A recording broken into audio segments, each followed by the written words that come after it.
पिछले वीडियो में हमने बहुपद पे एक्सरसाइज 2.3 कंप्लीट करी थी और हमने बहुपद में किस तरीके से शून्य निकाले जाते हैं, किस तरह से बहुपद के गुणनखंड निकाले जाते हैं, किस तरीके से उनको भाग विधि द्वारा हल किया जाता है और विभाजन प्रमेय का यानी कि डिवीजन एल्गोरिथम के विषय में उसमें पढ़ा था। अब हम शुरू करने जा रहे हैं चैप्टर 3, दो चर वाले रैखिक समीकरण, pair of linear equations in two variable. आप क्लास 9th में इसके विषय में पढ़ चुके हैं। आप जानते हैं कि जैसे नाम से स्पष्ट है, इस पर लिखा हुआ है दो चर, यानी कि हमारे पास कम से कम कितने चर होंगे? दो चर होंगे, दो वेरिएबल होंगे। और रैखिक का मतलब यह है कि उन चरों की मैक्सिमम पावर अधिकतम घात 1 होगी। समीकरण का मतलब यह है कि इसमें कम से कम दो पक्ष होंगे, दो साइड्स होंगी, एक लेफ्ट हैंड साइड और एक राइट हैंड साइड। तो इस तरीके से हम दो चर वाले रैखिक समीकरणों के विषय में इसमें पढ़ेंगे। हम उनका निरूपण करना सीखेंगे, किस तरीके से हम उन्हें प्रेजेंट कर सकते हैं। साथ ही हम उन रैखिक समीकरणों को हल करना भी इसमें सीखेंगे। आइए देखते हैं सबसे पहले कि रैखिक समीकरण किसे कहते हैं। कक्षा 9 में हम पढ़ चुके हैं, थोड़ा सा अपना रिवीजन कर लेते हैं। तो आदर्श रूप मैं आपके लिए लिख लेता हूं रैखिक समीकरणों का।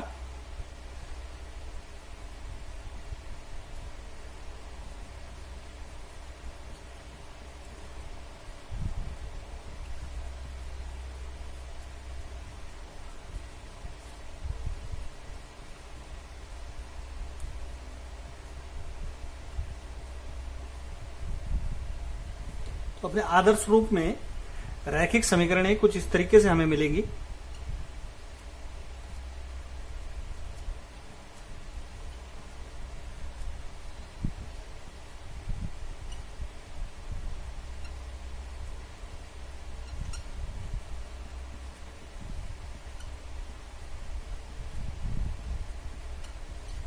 इस तरीके से दो समीकरण हमें मिलेंगी। ये देखिए, जहां x और y हमें क्या दिख रहे हैं? चर दिख रहे हैं। वह जहां a1, b1, c1, वह a2, b2, c2 क्या है? ये इन्हें आप पूर्णांक लिख सकते हैं, पूर्णांक हैं ये। कोई से भी नंबर ही हो सकते हैं। जैसे कि आप देख रहे हैं कि इसमें दो चर हैं x और y, और इनकी मैक्सिमम पावर कितनी है? 1 है, एक इनकी घात है। तो ये हो गए दो चर वाले रैखिक, और समीकरण है ये बराबर के दूसरी तरफ 0 है इसमें। तो ये क्या है? दो चर वाले रैखिक समीकरण है। और पेयर ऑफ है यानी कि जोड़े हैं, तो ये हमेशा जोड़ों में होंगे रैखिक समीकरण। आप क्लास 9th में पढ़ चुके हैं कि ये रैखिक समीकरण हमेशा कार्तीय तल पर यानी कि कार्टेशियन प्लेन, जैसे कि हम जानते हैं x ये x डैश होता है, ये y डैश होता है, ये मूल बिंदु यानी कि ओरिजिन जिसके कोऑर्डिनेट 0, 0 होते हैं। इस तरफ ये पॉजिटिव होता है, ऊपर भी y पॉजिटिव होता है, x लेफ्ट हैंड साइड में नेगेटिव होता है और y नीचे नेगेटिव होता है। तो इस पर जब हम इस संख्या रेखा को बनाते हैं तो ये एक रेखा को प्रदर्शित करती है। वो किसी भी डायरेक्शन में जा सकती है। इस तरीके से ये क्या करती है? रेखा को प्रदर्शित कर सकती है। जैसे दो रेखाएं हमारे पास है तो हम कोई सा भी उनको ले सकते हैं कि माना कि यही हमारी रेखाएं क्या है? a1x plus b1y plus c1 है। इस तरीके से हम रेखाएं खींच सकते हैं। किस तरीके से खींचते हैं आप जानते हैं बहुत आसानी से। एक बार आप x का मान 0 रखें तो y का मान आ जाता है, एक बार y का मान रखें तो x का मान आ जाता है। इस तरीके से हमें 2 पॉइंट चाहिए होते हैं रेखा को खींचने के लिए, तो आसानी से हम उसे लाइन में ड्रॉ कर सकते हैं। तो ये था ब्रीफ इंट्रोडक्शन दो चर वाले रैखिक समीकरणों का। अब हम शुरू करते हैं एक्सरसाइज 3.1। इसमें पहला क्वेश्चन दे रखा है कि आफ्ताब ने अपनी बेटी से कहा, 7 साल पहले मैं तुमसे 7 गुना बड़ा था और 3 साल बाद मैं तुमसे 3 गुना बड़ा होऊंगा। इस स्थिति को बीजीय रूप व ग्राफीय रूप में व्यक्त कीजिए। सबसे पहले देख लेते हैं बीजीय रूप। बीजगणित में किस तरीके से हम इसको व्यक्त करते हैं एल्जेब्रिक फॉर्म में।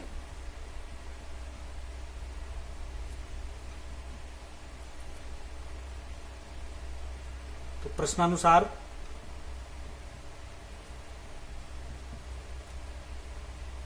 हम मान लेते हैं, माना दोनों की, आफ्ताब और उसकी पुत्री दोनों की हम वर्तमान आयु मान लेते हैं। माना आफ्ताब की वर्तमान आयु बराबर x व पुत्री की वर्तमान आयु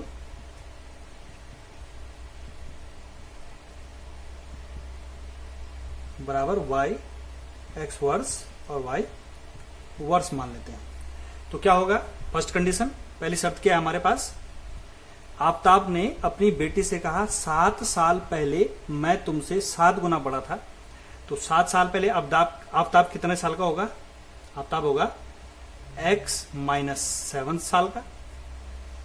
जैसे होता ही है ना कि अगर आपसे पूछा जाए, माना कि आपकी उम्र 10 साल है और आपसे पूछा जाए कि 7 साल पहले आप कितने उम्र के रहे होंगे, तो आप बोल सकते हैं 10 माइनस 7 इक्वल टू मैं 3 साल का था। इसी तरीके से अगर आपसे पूछा जाए कि आपकी उम्र 20 साल है और 7 साल पहले आप कितने साल के थे, तो आप आसानी से घटा के बता सकते हैं कि मैं 13 साल का था। तो उसी तरीके से आफ्ताब आयु x वर्ष है, तो 7 साल पहले वो क्या रहा होगा, x माइनस 7 ईयर्स का रहा होगा। इसी तरीके से पुत्री की आयु, अब हम इन दोनों में रिलेशन बनाएंगे तो देख लेते हैं। पुत्री की आयु क्या है, पुत्री की आयु y वर्ष। अब देखते हैं पुत्री की आयु हमने वर्तमान आयु मानी भी है y वर्ष, तो इसकी 7 साल पहले उम्र क्या हो जाएगी, ये हो जाएगी y माइनस 7 ईयर्स। अब पिता आफ्ताब और पुत्री की आयु के बीच हम संबंध निकालेंगे। जैसे कि हमें दे रखा है कि 7 साल पहले मैं तुमसे 7 गुना बड़ा था। तो यानी कि अगर हम पुत्री की आयु में 7 की गुणा करें तो वह पिता की आयु के बराबर हो जाएगी। तो करते हैं इस तरीके से, तो ये हो जाएगा x minus 7 equal to 7 by minus 49। इन दोनों को इधर ले जा लेते हैं साइड चेंज करके, तो इनके साइन क्या हो जाएंगे, चेंज हो जाएंगे। ये हो जाएगा x माइनस 7y, ये माइनस का 49 इधर ले जाएंगे तो ये प्लस का 49 हो जाएगा।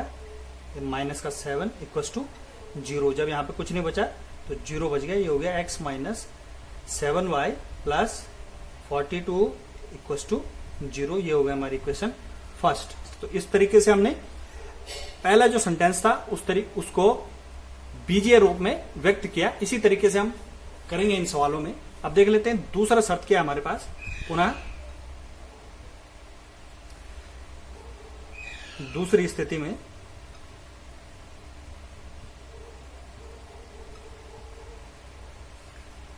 स्थिति में देखें क्या हो रहा है, और 3 साल बाद, यानी कि बाद की बात कर रहा है फ्यूचर टेंस में। तो क्या हो जाएगा, 3 साल बाद आफ्ताब की उम्र कितनी हो जाएगी, 3 साल बाद आफ्ताब की उम्र हो जाएगी x प्लस 3, और उसकी बेटी की उम्र कितनी हो जाएगी, y प्लस 3। अब इन दोनों के बीच क्या रिलेशन है कि 3 साल बाद मैं तुमसे 3 गुना बड़ा होऊंगा। यानी कि बेटी की उम्र में अगर हम 3 की गुणा करें तब जाके वो क्या हो जाएगा, पिता की उम्र के बराबर हो जाएगा। तो ये हमारे पास समीकरण बन गई। इसको व्यवस्थित रूप में लिख लेते हैं। ये हो जाएगा x plus 3 equals to 3y प्लस 3 3 जा 9। इनको साइड चेंज कर लेंगे इसकी। ये हो जाएगा x माइनस 3y, ये प्लस का 9 उधर जाएगा, माइनस का 9 हो जाएगा, माइनस का 9 प्लस का 3 यानी कि माइनस का 6 ये हो जाएगा इक्वल्स टू 0। और ये हमारा सेकंड इक्वेशन आ जाएगी। इन दोनों को सॉल्व करके हम आफ्ताब और उसकी बेटी की एज आसानी से निकाल सकते हैं। अब देख लेते हैं इसको ग्राफीय रूप में किस तरीके से हम लिखेंगे।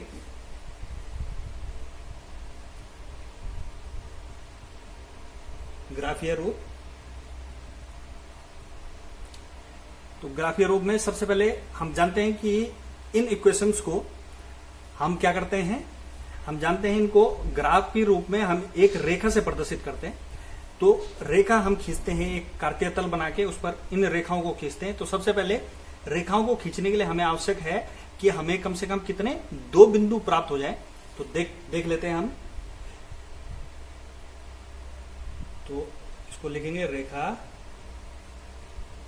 x minus 7y plus 42 equal to 0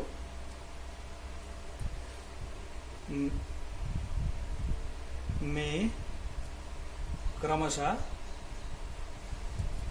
x बराबर 0 व y बराबर 0 रखने पर, x बराबर 0 और y बराबर 0 हम इस पर रखते हैं। तो ये क्या हो जाएगा, हमारे पास आ जाएगा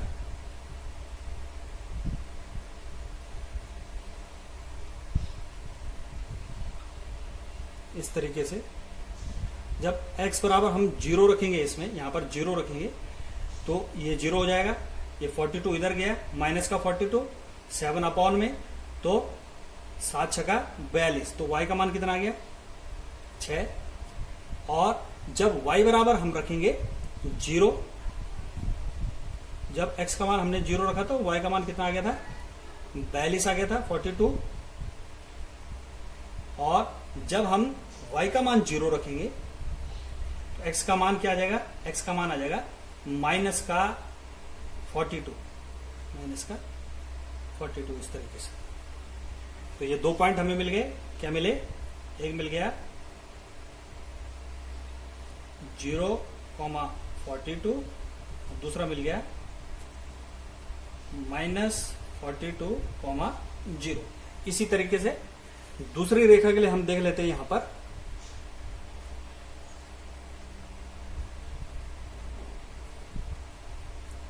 रेखा x minus 3y minus 6 equal to 0। तो ये क्या हो जाएगा, इसके लिए हम लिख सकते हैं, इसमें वही करेंगे में x बराबर 0 व y बराबर 0 रखने पर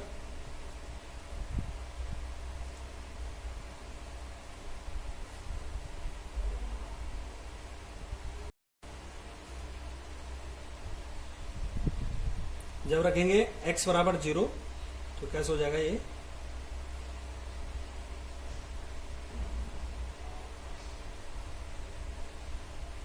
जब x बराबर 0 रखेंगे इस इक्वेशन में तो y क्या आ जाएगा हमारा, ये आ जाएगा माइनस का 3y इक्वल टू 6। माइनस का 6 इधर ले जाएंगे तो ये हो जाएगा 6। यहाँ पे देख लें आप, यहाँ पे 0 रख रहे हैं, माइनस का 3y इक्वल टू 6। और y क्या आ जाएगा हमारे पास 6 अपॉन -3, यानी कि y इक्वल टू माइनस का 2। तो y का मान कितना आ जाएगा -2। अब देख लेते हैं, जब हम रखेंगे y बराबर 0, y का मान 0 रखेंगे इसमें तो ये हो जाएगा x माइनस, ये पूरा 0 हो जाएगा, x minus 6 equal to 0। x का मान आ जाएगा 6 इस तरीके से। तो दोनों बिंदु हमें मिल गए। क्या मिले बिंदु, 0, -2 व 6,0। अब इसको कार्तीय तल में रिप्रेजेंट करते हैं हम। देखिए किस तरीके से। अब ये रफ होगा हमारे लिए। हम क्या करेंगे, यूनिट सेम डिस्टेंस के ले लेंगे। एक खाना अपना 6 यूनिट का ले लेंगे। क्या हो गया ये हमारे पास 1 2 3 4 5 6 7, ये हो जाएगा 1 2 3 4 5 6 7 1 2 3 4 5 6 7 1 2 3 4 5 6 7 हम लिख लेंगे। प्रत्येक खाना हमारा कितना है, 6 इकाई का ले लेते हैं हम, है ना। तो ये हो गया 6 6 12 18 इस तरीके से चल रहा है। ले लेंगे, यहाँ पे लिख लेते हैं प्रत्येक, इसका पैमाना बना लेते हैं 1 इकाई बराबर 6, इस तरीके से देखते हैं, रिप्रेजेंट करते हैं इसको किस तरीके से हो जाएगा। ये हमारा मूल बिंदु हो गया 0,0। अब देखते हैं पहला पॉइंट, ये वाली रेखा हम रिप्रेजेंट कर रहे हैं x minus 7y equals to 42, x minus 7y plus 42 equals to 0। इसमें पहला पॉइंट है 0,42, तो 0 कहाँ हुआ, ये हो गया, और y में 42, 6, 12, 18, 24, 30, 36, 42, तो ये हो गया वो पॉइंट, ये वो पॉइंट हो गया 0,42, 0,42 हमारा ये पॉइंट हो गया। और दूसरा पॉइंट देख लेते हैं इसमें -42,0, तो कहाँ आ जाएगा -42, 1 2 3 4 5 6 7,